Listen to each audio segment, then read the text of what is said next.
મિત્રો ઘણા સમયે લાઈવ આવ્યો છું. ઘણા બધા મિત્રોના ફોન આવતા હોય છે, મેસેજ આવતા હોય છે. બધાને વ્યક્તિગત હું ક્યારેક જવાબ નથી આપી શકતો. બહુ એટલો બધો મહાન માણસ નથી, એટલો બધો બીજી પણ નથી, પણ મનને સ્વસ્થ રાખવા માટે પણ ક્યારેક શાંત રહેવું પડે છે, ક્યારેક બોલવું પણ પડે છે. કોઈ સરકારી કર્મચારી આડાઈ કરતો હોય ત્યારે પણ કંઈ લખવું પડે છે, બોલવું પડે છે. કોઈ સજ્જનના વિશે કોઈ પોઝિટિવ વાત પણ કરવી પડે છે. સાધુ સંતો હજુ જોઈએ એવા સંગઠિત નથી, એમાં પણ ફાટા પડી ગયેલા છે.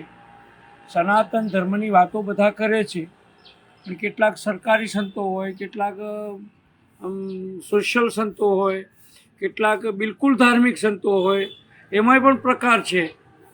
હું તો એક અદનો સાધુ છું, નાનો સાધુ છું, પણ વિચારશીલ છું. સંસ્કૃતિને બચાવવા માટે, સનાતનને બચાવવા માટે અથાગ પ્રયત્નો રહ્યા છે. કેટલીક વાતો મોટિવેશનલ કરવાની ઈચ્છા થાય એવું કંઈક લખતો રહ્યો છું. મારે કોઈના પ્રમાણપત્ર પર જીવવાનું નથી.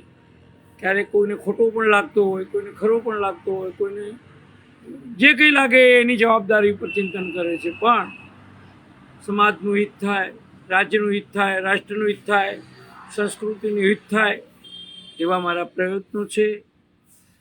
આપણે તો દાળ રોટી ખાઈને વાત કરવાવાળા માણસ ભાઈ. આપણે કોઈ ધંધાદારી સોશિયલ મીડિયા ચલાવતા નથી.